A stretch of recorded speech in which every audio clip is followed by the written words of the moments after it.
Olá pessoal, tudo bem? Meu nome é Paulo Sadala, eu sou médico cardiologista e intensivista e hoje o meu papo é com você, estudante de medicina, médico residente ou intensivista. Você sabe como diagnosticar e tratar o TEP, o tromboembolismo pulmonar? No vídeo de hoje eu trago as principais orientações que você deve seguir no plantão para realizar o diagnóstico da forma precisa e indicar o tratamento mais adequado para o seu paciente. Se liga, hein?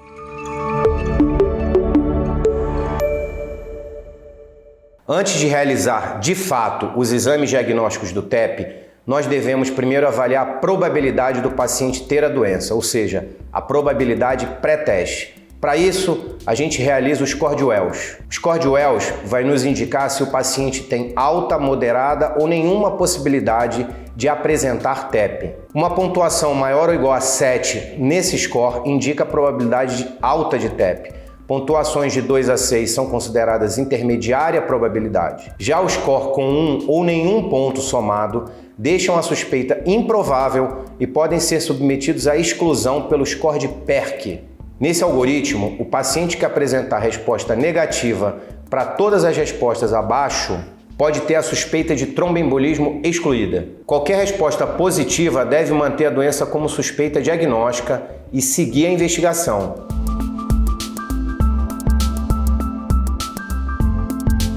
Depois de realizar o score de Wells e de PERC, caso o paciente apresente indicativos que demonstrem a probabilidade de TEP, você deve seguir então para os exames diagnósticos. Se o paciente apresentar baixa probabilidade pré-teste, nós vamos solicitar o dedímero, um produto de degradação da fibrina.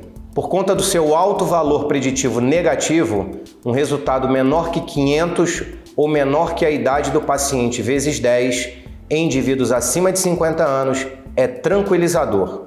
Já resultados positivos corroboram a suspeita de TEP. Vale lembrar que, se o paciente tiver passado por situações como infarto, cirurgias, traumas recentes, câncer ativo, FA, o dedímero pode apresentar valores positivos, porém, nesses casos, não indica necessariamente a presença de TEP.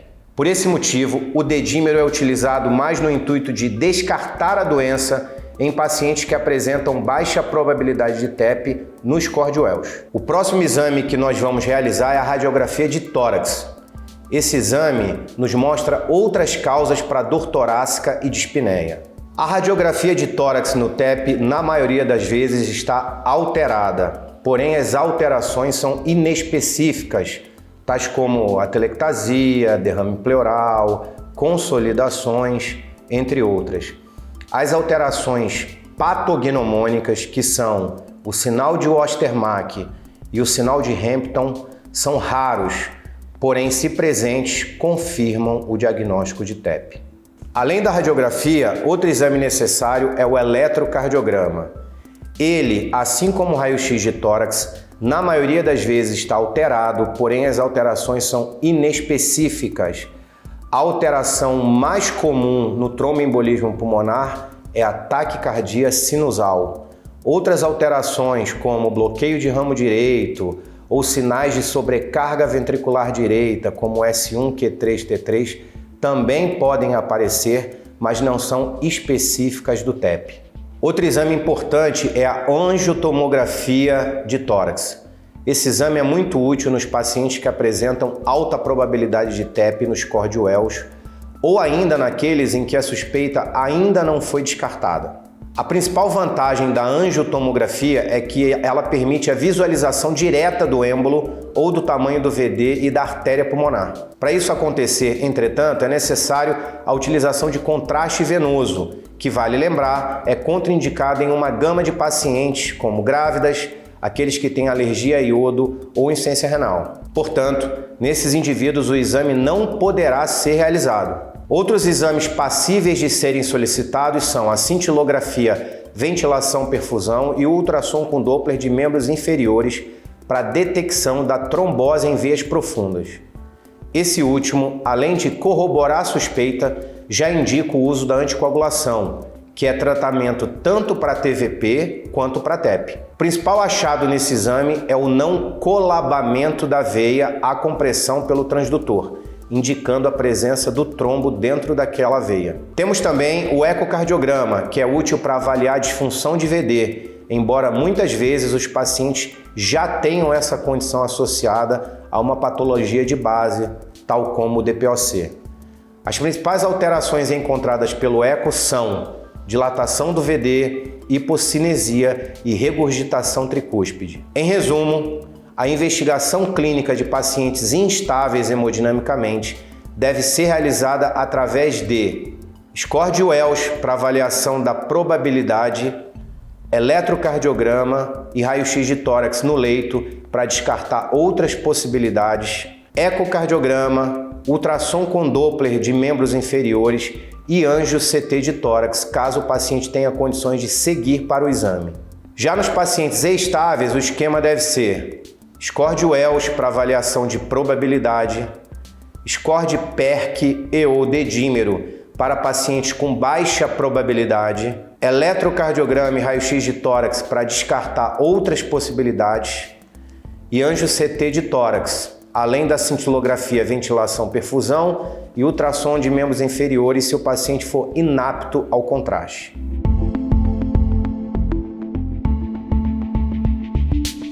Pacientes que apresentam sinais de falência de VD e ou instabilidade hemodinâmica devem receber trombólise química, seguida de heparinização plena, além do uso de baixas doses de cristalóide associado a droga vasoativa como a dobutamina.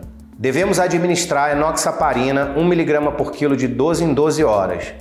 Para pacientes com idade maior ou igual a 75 anos, a dose é 0,75 mg por quilo de 12 em 12 horas. E para os pacientes com clearance de creatinina menor que 30, a dose é 1 mg por quilo uma vez ao dia, sendo a dose máxima de 150 mg. Em pacientes com alta suspeita clínica, devemos iniciar a anticoagulação antes mesmo de fechado o diagnóstico de TEP. Essa ação é importante, pois envolve a prevenção secundária, não permitindo recorrência da embolia em pacientes com TEP. Entretanto, é contraindicada para pacientes com plaquetopenia, embolia recorrente e sangramento ativo grave.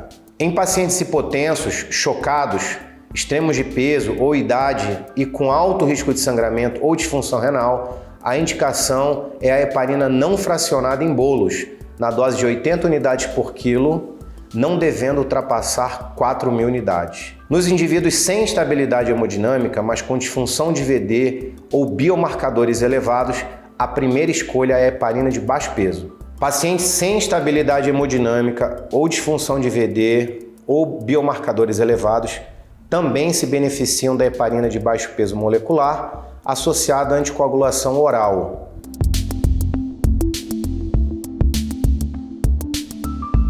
É importante saber que 1. Mesmo os pacientes que são contraindicados à anticoagulação plena ou que possuem embolia recorrente podem se beneficiar do filtro de veia cava inferior, um dispositivo inserido por via percutânea e que está associado à diminuição da recidiva do TEP, porém com aumento da ocorrência de TVP a longo prazo. 2. Se a anticoagulação contribui na prevenção secundária, os trombolíticos ativamente reduzem a carga trombótica por ativação do plasminogênio tecidual, sendo escolhidos para uso após o diagnóstico confirmado de TEP de alto risco. 3. Devemos suspender o uso da heparina até o término da infusão de trombolítico, reiniciando a droga se o TTPA for menor que 2 vezes o limite superior da normalidade. 4. Devemos aplicar sempre por acesso periférico e escolher o RTPA como droga se o paciente apresentar risco intermediário ou alto de morte, exceto nas contraindicações absolutas que incluem AVC hemorrágico prévio, AVCI nos últimos 6 meses, neoplasia ou lesão do sistema nervoso central, sangramento digestivo nos últimos 30 dias, politrauma, traumatismo crânioencefálico ou grande cirurgia nas últimas 3 semanas. E por fim, na falha ou impossibilidade de todos os meios citados acima, partimos para embolectomia cirúrgica heróica, como circulação extracorpórea. Essa é a última opção, pois apresenta altos índices de mortalidade. Portanto, vale ressaltar mais uma vez a importância da prevenção da doença especialmente em pacientes com fatores de risco facilmente identificáveis, como em casos pós-cirúrgicos, por exemplo. E se você gostou desse vídeo, curte, compartilha com um médico ou um estudante de medicina que precisa aprender essas orientações. E se tiver alguma dúvida, deixa aqui nos comentários e não esquece de se inscrever lá no canal, ativar o sininho para ficar por dentro de todas as novidades. E até a próxima!